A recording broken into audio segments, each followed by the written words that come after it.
ጤና ይስጥልን ውድ የአብሮት ኢለርኒንግ ቻናል ተከታታዮች እንኳን ደህና መጣችሁ ወደ ኢለርኒንግ ቻናል እንኳን በሰላም መጣችሁ። በሌላኛው ቪዲዮአችን እንደገለጽነው ይህንን ቻናል የተለያዩ ኮመን ኮርሶች የሚሰጡበት እንደመሆን መጠን ዛሬ ደግሞ ግሎባል ትሬንድ ይዘን መጥተናል። ይህ ኮርስ 5 ቻፕተሮች አሉት። ስለዚህ እያንዳንዱ ቻፕተር በተለያየ ፓርት እናቀርብላችሁ ይሆናል። ስለዚህ የመጀመሪያው ቻፕተር አንደርስታንዲንግ ኢንተርናሽናል ሪሌሽንስ የሚለው ዛሬ የምንጀምር ይሆናል። በዚህኛው የመጀመሪያው ፓርት ኮንሴፕቹዋላይዚንግ ኔሽንስ ናሽናሊዝም ኤንድ ስቴትስ የሚለው የመጀመሪያው ለሰናችን ይሆናል ማለት ነው። ኦኬ this first lesson of this course or global trend is about nationalism, nation and status. So all sorts of or all sections of this chapter will be seen one by one. So the first part of this lesson is nationalism. ስለ ናሽናሊዝም ወይም ደግሞ ብሔራዊነት ወይም ደግሞ በአማርኛ ቋንቋ ሲገለጽ ብሔራዊነት ወይም ብሔራዊ አስፔክት ያለውን ላንጉዌጅ ወይም ደግሞ ዶክትሪን የሚገልጽ ይሆናል። ሶ ናሽናሊዝም is a modern form of human tendency to congregate and to submit to a social entity that is dominant, most important at a given epoch. ምን ማለት ነው? ይሄንን ዘመናዊ የሚባል የሰው ልጆች አስተሳሰብ ወይም ደግሞ የአስተሳሰብ ዝንባሌ ነው። ይሄንን ደግሞ ሶሻል ዩኒቲ መፍጠር አንዱ ኢንስትሩመንት ወይም ደግሞ አንዱ መሳሪያ የእንቅስቃሴ አካል አስተሳሰብ ተደርጎ ይወሰዳል። በጣም ዶሚናንት የሆነ አስተሳሰብ ነው። በሆነ ጊዜና በሆነ እንቅስቃሴ ውስጥ ይሄ የናሽናሊዝም ሞቲቬሽን ወይም ደግሞ ግፊት የናሽናሊዝም ግፊቱ በጣም forceful እንደሆነ ይገለጻል። So the most influential force in international affairs ተብሎም ይታወቃል ማለት ነው። በኢንተርናሽናል አፌርስ ሀገራትም ግለሰቦችም ድርጅቶችም ወይም ደግሞ የተለያዩ አክተርስ ሞቲቬት የሚደረጉበት ወይም ደግሞ ኢንፍሉዌንስ የሚያደርጋቸው አስተሳሰብ ነው ማለት ነው። በጣም ተጽዕኖ ፈጣሪ የሆነ አስተሳሰብ ወይም የአስተሳሰብ ዶሜን ነው። is to reshape and reinforce regimes in history. ሶ ሪጅምስ በተለያየ አመራር ዘመን መሪዎችም ስርዓት ወይም የመንግስታት ስርዓቶችም ፖሊሲያቸው ሼፕ የሚያደርጉ ነው ወይም ደግሞ ለሆነ ነገር ውሳኔ የሚገፋፋቸው ወይም የሚገድባቸው አስተሳሰብ ነው ማለት ነው። the doctrine for advocacy of national independence ከዚህ አልፎም የናሽናል ኢንዲፔንደንስ አድቮኬሲ ሮል መሆን ወይም ደግሞ ፍላጎት መሆን ተደርጎ ይወሰዳል። የነጻነትን አስተሳሰብ ወይም የነጻነትን መንገድ ተደርጎ ይወሰዳል። ይሄን የናሽናሊዝም አስተሳሰብ ማለት ነው። it is also the doctrine that asserts the nation as a basic political unit በአንድ ሀገር በአንድ አካባቢ ወይም በአንድ ማህበረሰብ ውስጥ የናሽናሊዝም ሮል ናሽን የሚለውን አስተሳሰብ እንደ ዋና ፖለቲካል ዩኒት አድርጎ የሚወስድ ነው። ይሄን አስተሳሰብ ኔሽን የሚለውን ቅድሚያ ወይም ደግሞ ከስቴት ኮረንት እንዳለው ወይም ደግሞ ኮንክረንት እንዳለው አድርጎ የሚገልጽ ነው። ስለ ሶሳይቲን ኦርጋናይዝ ለማድረግ ኔሽን የሚለውን ኦርጋናይዜሽን ኔሽን የሚለውን ስብስብ እንደ ጥሩ የአስተሳሰብ ኮር አስተሳሰብ ወይም ኮር ኢንስትሩመንት አድርጎ የሚወስድ ነው ማለት ነው። ይህንን አኮርዲንግ ሃይውድ በ2014 የተገለጸ አስተሳሰብ ነው። ሶ ፎር ሃይውድ ኔሽንስ አር ሂስቶሪካል ኤንቲቲስ ምን ማለት ነው? they are historically built, historically constructed, not naturally made ማለት ነው። not naturally made but they are the result of historical human activities. So this teaches that state and nation ought to be correlated የሚል አስተሳሰብ ያለው የስቴት እና የኔሽን ፍላጎት ወይም ኢንተረስት አብሮ መሄድ አለበት የሚል ወይም ደግሞ መጣጣም አለበት የሚል አስተሳሰብ ነው ማለት ነው። ናሽናሊዝም was therefore very powerful and probably indispensable tool in process of successful modernization. ይሄ የሚልበት ምክንያት ለምንድን ነው? በብዙ ሀገራትን የዲቨሎፕመንት ኢኮኖሚክ ናሽናሊዝም የማምጣት የዲቨሎፕመንት የነጻነትን ኢቨን ከአፍሪካን ከሌሎች ሀገራት የኢንዲፔንደንሲ ሂስትሪ ካየን ወይም ደግሞ የነጻነትን ታሪክ ካየን የናሽናሊዝም አስተሳሰብ ትልቅ ሮል ነበረው። የሰዎችን መብትና ነፃነት በመረጋገጥ ዙሪያ ለሞደርን ፖለቲካል ሲስተም ኤስታብሊሽመንት ወይም ደግሞ ምስረታ የራሱ የሆነ ሮል አለው ማለት ነው። ኦኬ ቢሃይንድ ዘ ናሽናሊዝም ዜር ኢዝ ኮንሴፕት ኦፍ ኔሽን ወይም ኔሽን የምንላቸው ማህበረሰብ አሉ ከናሽናሊዝም ዶክትሪን ወይም ከናሽናሊዝም ሴንቲመንት በስተጀርባ ማለት ነው። ኔሽን ኢዝ ኤ ግሩፕ ኦፍ ፒፕል who see themselves as a cohesive and coherent unit based on shared cultural and historical criteria። ስለዚህ ኔሽን ማለት አንድ የማህበረሰብ ስብስብ ነው። ራሳቸውን እንደ ልዩ ማህበረሰብ የራሳቸው የሆነ መለያ ካልቸር ወይም ባህል ፖለቲካል ኢንቲቲ እንዳላቸው አድርጎ የሚያስቡ ናቸው እነዚህ ኔሽን የምንላቸው። ሶ ኢት ኮንስቲቱትስ ኤ ኮሚኒቲ ኦፍ ፒፕል ጆይንድ ባይ እነዚህ ኔሽን የምንላቸው የራሳቸውን ሼርድ ኤንቲቲ ያላቸው ወይም ደግሞ የሚያስተሳስር ኢሹ አላቸው። ለምሳሌ ሼርድ አይደንቲቲ ሊሆን ይችላል። ያ ሼርድ አይደንቲቲ ኦር አዘር ኮመን ሶሻል ፕራክቲስ የጋራ ኢኮኖሚ፣ ባህላዊ፣ ሃይማኖት፣ ቋንቋ የመሳሰሉ የጋራ እሴቶች፣ የጋራ ባህል፣ የጋራ እንቅስቃሴዎችን ወይም ደግሞ አንድ የሚያደርጓቸው ይኖራሉ። ያንን መጠሪያው ኔሽን እንለዋለን ማለት ነው። ኔሽን ኢዝ አን ኤትኒክ ግሩፕ አገኝ ኤትኒክ ግሩፕ ናቸው። ነገርን ከኤትኒክ ግሩፕ የሚለያቸው ነገር ይኖራል። ኤትኒክ ግሩፕ ኢንቴንሽናሊ ስብስብ ሊሆን ይችላል። ኔሽን ግን ፖለቲካል ኮሚኒቲ ነው። ሶ ኔሽን ኢዝ አን ኤትኒክ ግሩፕ ዊዝ አን ኤክስፕሊሲት ኮንሽስነስ ኦፍ ቢሎንጊንግ ቱጌዘር ኤንድ ዲዛየር ቱ ፎርም ኤ ኮመን ፖለቲካል ዊል። ስለዚህ ከኤትኒክ ግሩፕ የሚለየው ኔሽን ምንድን ነው?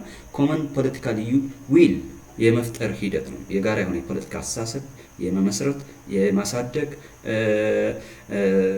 የማስቀመጥ ወይም ደግሞ የመምራት ሂደት ነው። ይህ ኔሽን የምንለው ያንን ኢንቲቲ ያንን ፍላጎት ስላለው ነው ከኤትኒክ ግሩፕ ለየት የሚያደርጋቸው ማለት ነው።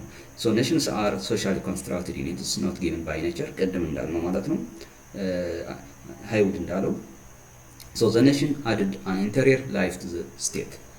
ኔሽን ለስቴት የሚኖረው ሮል ምንድን ነው ካልን ሌላ ስቴቶች የሆነ ኢንተርናል ላይፍ ወይም ደግሞ ጤናማ እንዲሆኑ የሚያደርጋቸው የኔሽን ስብስብ ማለት ነው። ዊዛውት ኔሽን ስቴትስ ሜይ ቢ ሳምቲንግ ቫኪዩም። ስለዚህ ዘ ኔሽን ዋዝ ኤ ሶል አድድ ቱ ዘ ቦዲ ኦፍ ዘ ኤርሊ ሞደርን ስቴት ሜካኒዝም። ኤርሊ ሞደርን ስቴት ሜካኒዝም በዘመናዊ የስቴት ምስረታ ወይም ስቴት አፕራቱስ ወይም ሀገራትን አመሰራረት ካየን የኔሽን ኮንሴፕት የኔሽን ሮል የአንድ ሀገርን ውስጥ ነፍስ እንዲዘራ የሚያደርገው ነው። ሀገራት ነፍስ እንዲዘሩ የሚያደርጋቸው ወይም ደግሞ ሴንቲመንት እንዲኖሩ የሚያደርግ ነው ኔሽን ማለት ነው። ሶ ኔሽን ኤንድ ናሽናሊዝም አር ቱ ሪፈረንትስ which continue to play a major role in how politics and social life are organized።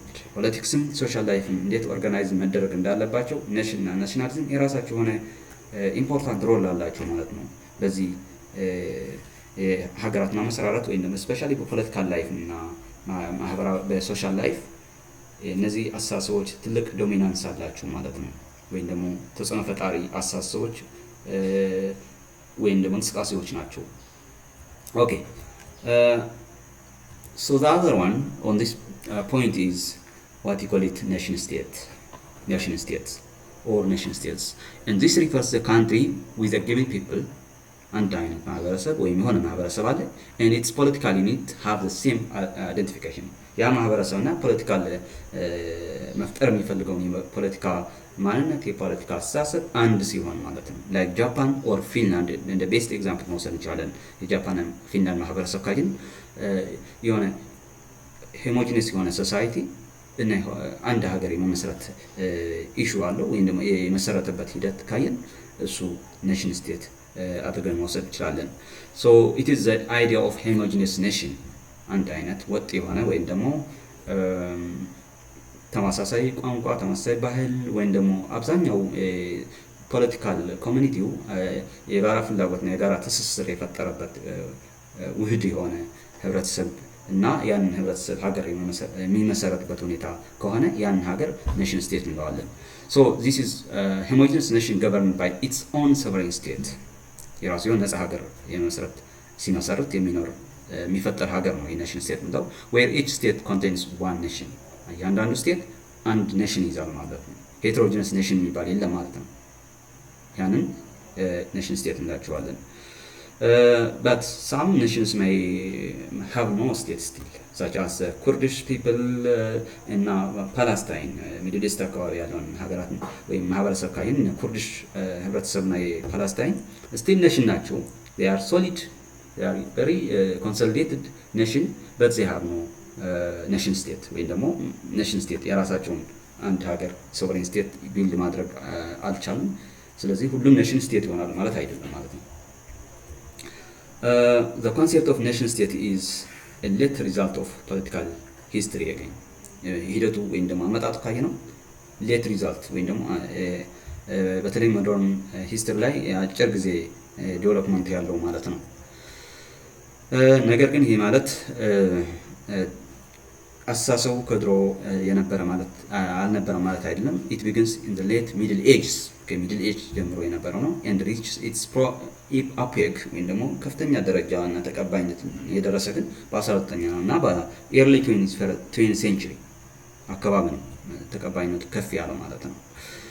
ኦኬ the other one is history of nationalism።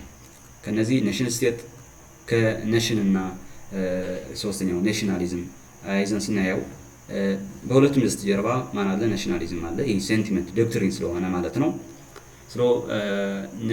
እንዴት ነው ናሽናሊዝም በዓለማችን ላይ ፕሮግረስ ያደረገ ወይም አሁን ያለበትን ሁኔታ ያደረሰ ካሉ ናሽናሊስት ሊደርስ ሃቭ ኤ ግሬት ሮል። ናሽናሊስት ሊደር እንቅስቃሴ መሪነትና አሳሰብ ወሳኝ ሚና ይኖረዋል ይህን ዳይሬክት በማድረግ ዙሪያ ማለት ነው።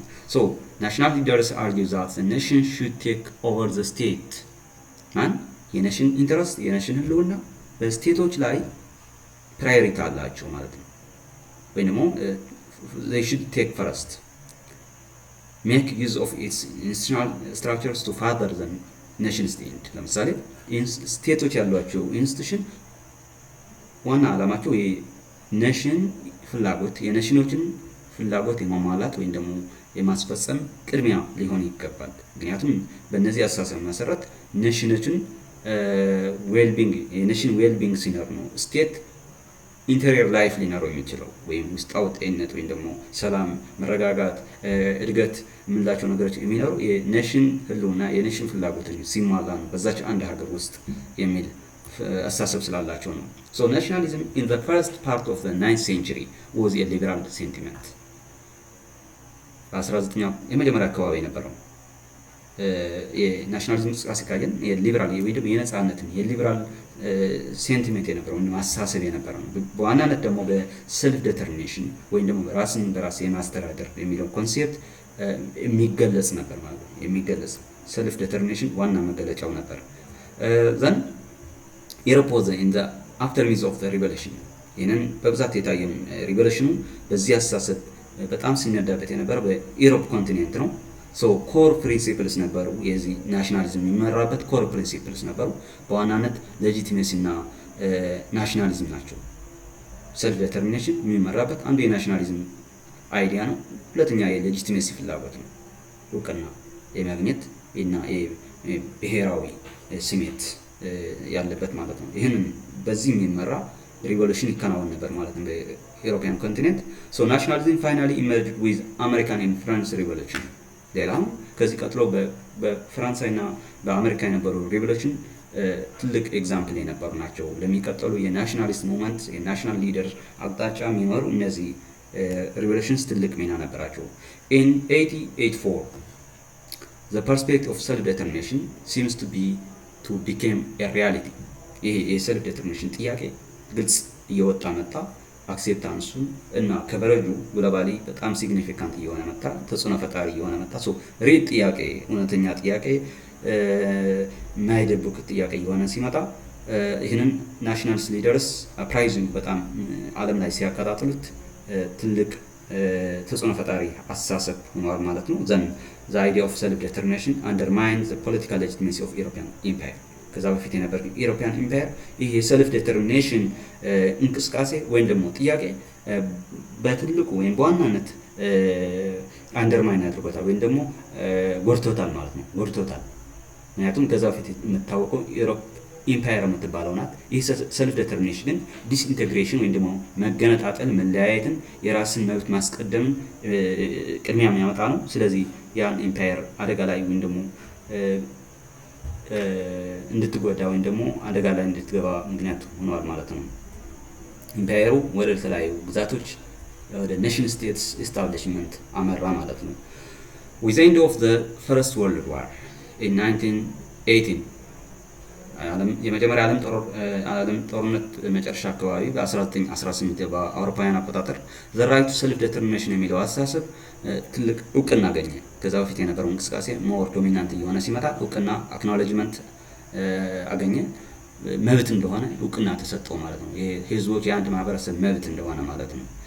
then after first world war in the post first world war አብዛኞቹ ኢሮፓ ላይ የነበሩ ህዝቦች የራሳቸውን ኔሽን ስቴት የመመስረት ሂደት ላይ ነበሩ ማለት ነው። most people in Europe formed their own nation states. so ያንን ከዛ በፊት የነበረው የኢሮፒያን ኢምፓየር ኤስታብሊሽመንት ሌላ ገጽታ ያገኘ ወይም የተሰጠው መጣ ማለት ነው። የኢሮፒያን ኢንተርናሽናል ሲስተም became for the first time truly international የሚለውን ኮንሴፕት የያዘ ማለት ነው ለመጀመሪያ ጊዜ። ከዛ በፊት የነበረው ኢሮፒያን ኢምፓየር በሌላ መልኩ ተቀይሮ ኢንተርናሽናል ያ ሃይፈን ያለበትን ኢንተርናሽናል ማለት ሪሌሽንሺፕ among nations different nations ማለት ነው። በተለያዩ ኔሽኖች መካከል ሆነ ግንኙነቱ ዓለም አቀፍ ኢንተርናሽናል የሚለውን ቀርቶ በስቴት ቱ ስቴት ሪሌሽንሺፕ ቀርቶ ኔሽን ቱ ኔሽን ሆነ። ይህንን ግንኙነት ደግሞ ኢንተርናሽናል ይባላል ወይም ደግሞ በኔሽኖች መካከል የሚደረግ ግንኙነት ማለት ነው። በብሔሮች መካከል የሚደረግ ግንኙነት ኢንተርናሽናል የሚል ኮንሴፕት ወይም ደግሞ መጠሪያ ተሰጥቶ ይህን ደግሞ የናሽናሊስት ሪቮሉሽን ትልቅ ሚና ነበረው ይህንን በማስፈጸም ዙሪያ። so world affairs in 19th century increasingly come to confirm relations between nation states. so ያኔ የነበረ 14ኛ ክፍለ ዘመን የነበረው የግንኙነት አይነት የኢንተርናሽናል ሪሌሽን አይነት ምን ሆነ? በኔሽን ስቴት መካከል የነበረው relations between nation states በተለይ በአውሮፓ ኮንቲኔንት ላይ በአውሮፓ ሀገራት በአውሮፓ ግዛት ላይ የነበረው ግንኙነት አይነት ኔሽን ስቴትስ ስቴቶች ኔሽኖች በመካከላቸው የሚያደርጉት ግንኙነት ወይም ደግሞ አዳዲስ ኔሽን ስቴትስ የሚያደርጉት ግንኙነት ነው ሞር ዶሚናንት የነበረው። however ይህንን ኢምፕሊኬሽን ኦፍ ናሽናሊዝም always ስሙዝ ነበር ማለት አይቻልም። ወይም ከጥያቄዎችን ከጥርጣሬዎች አንዳንዴ በኔጌቲቭ አይን ወይም በኔጌቲቭ አገላለጽ ሲገለጽ ነበር። so it was highly conditioned throughout time በተለያዩ ጊዜያት በተለያዩ ትርጉም ይገለጽ ነበር ማለት ነው። አንዳንዴ ለምሳሌ ኢናማሪክ ብንገልጸው እንኳን አንዳንዴ ሀገር ፍቅር ተደርጎ ይወሰዳል። አንዳንዴ ደግሞ የጽንፈኝነት ወይም ደግሞ የራስን ብሔር የማስቀደም የአንታጎኒዝም አምሳያ ወይም ደግሞ የአንታጎኒዝም አስተሳሰብ ተደርጎ ኔጌቲቭ ኢንተርፕሬት ይደረጋል።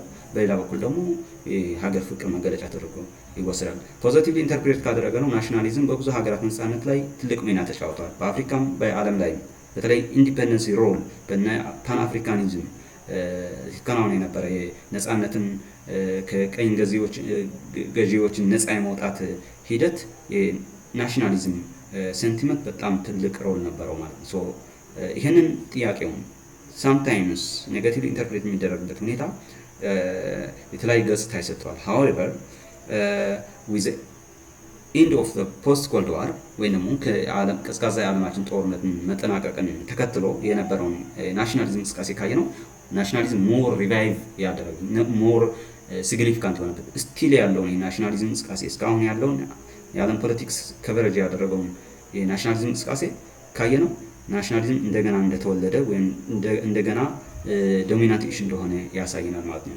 this is happening across the world with the revival of post cold war assertion የሚባሉ በተለይ ደግሞ ሪሊጂየስ ኢሹ የሃይማኖት የኤትኒክ ኢሹ እና የካልቸራል ኢሹ እንደ ዋና አሰርሽን ወይም ፖተንት ፎርስ ሆነው መውጣታቸው ወይም ዋና የፖለቲካ ኢንስትሩመንት የፖለቲካ ገፊዎች ሆነው መውጣታቸው in the post cold war ከቀዝቃዛ የዓለም ጦርነት በኋላ ያለውና የናሽናሊዝም ሁኔታ ሞር እንዲነሳሳ ምክንያት አድርጎታል ማለት ነው። እነዚህ አሰርሽን እንደዋናነት በምክንያት ይጠቀሳሉ ማለት ነው። okay so the last one on our today's content is about state ታይትላችን nation ናሽናሊዝም እና ስቴት የሚል እንደመሆኑ ሌላኛው ኮንሴፕታችን ስቴት ነው። ስለ ስቴት ነው። ኔሽን ስቴት ምን ማለት እንደሆነ አይተናል። አሁን ደግሞ ሶስተኛው ኮንሴፕታችን ስቴት ነው። ባይ ዘ ወይ ኔሽን ስቴት እና ስቴት ኮመንሊ ካንትሪ ተብለው ይጠራሉ፣ ወይም ደግሞ ካንትሪ የጋራ መጠሪያቸው ነው። የሚለያቸው the composition of the people ነው። ስቴት ማለት በአንድ ሀገር ውስጥ የሚኖሩ የተለያዩ ኔሽኖች የሚኖሩባት ማለት ነው። ኔሽን ስቴት ግን አንድ ኔሽን ብቻ ኢስታብሊሽ የሚያደርገው ሀገር ማለት ነው። በጋራ ግን ካንትሪስ ወይም ካንትሪ ብለን እንጠራቸዋለን ማለት ነው። So a state is an independent sovereign government with a sovereign government exercising control over certain specially defined and bounded area. የራሱ የሆነ ግዛት ያለው ሶቨሬን የሆነ ገቨርንመንት ያለው ሶቨሬን የሆነ ቴሪቶሪ ያለው ኢንዲፔንደንስ ሪኮግኒሽን ያለው and whose borders are usually clearly defined. ዓለም አቀፍ ቦርደሩ ዓለም አቀፍ እውቅና ያለው እና ኢንተርናሽናል ሪኮግናይዝድ ሆነ በሌሎች ሀገራት እውቅና ያገኘ ግዛት ያለባት ምን ትባላለች? ስቴት። ከኔሽን ስቴት ለየት የሚያደርገው composition of the people ነው። So a state is a composition of different nations and peoples. Unlike the nation state has different nations within it. So በውስጧ የተለያዩ ኔሽኖችን የያዘት ነው ኔሽን የምንላት። ኔሽን ስቴት ከሆነ ግን አንድ ኔሽን ብቻ ያላት ማለት ነው። ያን ሶቨሬን ስቴት መሆን ስትችል ወይም ሉዓላዊ ሀገር መሆን ስትችል ኔሽን ስቴት እንዳለን፣ ወደ ስቴት ስንመጣ ግን የተለያዩ ኔሽኖችን በአንድ ላይ አቅፋ የያዘች ማለት ነው። ስቴት is composed of territorial unit and sovereignty ወይም የግዛት አንድነትና እንዲሁም ሉዓላዊነት ያለባት ናት ስቴት ማለት። ኮንትሮል ኦቨር ሚሊታሪ ፎር ዲፌንስ ወይም ፓወር ማለት ነው። ፓወር አላት ማለት ነው። የሚሊታሪ ዲፌንስ ሞቢላይዝ የማድረግ መብት አላት። ኢኮኖሚ ኮንትሮል አላት። በራሷን ሪሶርስ፣ በራሷን ሰው ኃይል፣ በራሷን ኢኮኖሚ ፖሊሲ፣ የተለያዩ ፖሊሲዎችን አድሚኒስትር የማድረግ ኢንተርናል ሶቨሬኒቲ አላት። ኤንድ ገቨርንመንት ቢሮክራሲ ይህንን ያላት ስቴት እንላለን ማለት ነው። So this is all about today's lecture point on the first part of chapter 1 of global trend. So global trend የመጀመሪያው ቻፕተር ኢንተርናሽናል ሪሌሽን እንደሚለው ያ የመጀመሪያ ፓርቱ የዛ ቻፕተር ደግሞ ኮንሴፕት ኦፍ ናሽናሊዝም ኔሽን ኤንድ ስቴትስ የሚለው የዛሬ ሌክቸራችን ይህንን ይመስላል። በመጨረሻ ላይ የተወሰኑ ጥያቄዎችን እንደ ሰልፍ አሰስመንት እንጠቀምባቸው ጥያቄዎችን በዚህ እናቀርብላችኋለን። ፈርስት የመጀመሪያው ጥያቄ ትሩ ፎልስ ወይም ደግሞ ሴይ ኦር ኖ የስ ኦር ኖ ይሆናል ማለት ነው። ለራሳችሁ ጠይቁትና በራሳችሁ ከቻላችሁም በኮሜንት በስር በቪዲዮአችን ስር ባለው የኮሜንት ሴክሽን ወይ የኮሜንት ቦታ መልሳችሁን ማስቀመጥ ትችላላችሁ። ምን ያህል አክቲቭ እንደሆናችሁ፣ ምን ያህል የተከታተላችሁ እንደሆነና ኮሬክሽን አክሽን ጭምር ለመውሰድ በኮሜንታችን ጽፉልን ትችላላችሁ መልሶቻቸው። የመጀመሪያው ትሩ ፎልስ ወይም ደግሞ yes or no question nationalism exists since the time of immemorial ይላል። ትሩ ኦር yes or no የሚለውን ለራሳችሁ ወይም በኮሜንት ሴክሽን አስቀምጡልን። The French Revolution had no role to play in spreading the idea of nationalism is the second one. Language played an important role in the growth of nationalism. Third one, this is the yes no question. ሁለተኛ when did the idea of nationalism developed? Answer in 100 words with example. ከነ ኤግዛምፕላቸው በአንድ መቶ ቃላት ባልበለጠ መግለጽ ትችላላችሁ ማለት ነው። መጨረሻው ጥያቄያችን discuss the role of nationalism in modern states in the development of nation states. የናሽናሊዝም እና ሞደርን ስቴት ኔሽን ስቴትስ ቢልድ ላይ ወይም ደግሞ ዲቨሎፕመንት ላይ ያላቸውን ሮል ዲስከስ አድርጉ ወይም ደግሞ ዲስክራይብ አድርጉ።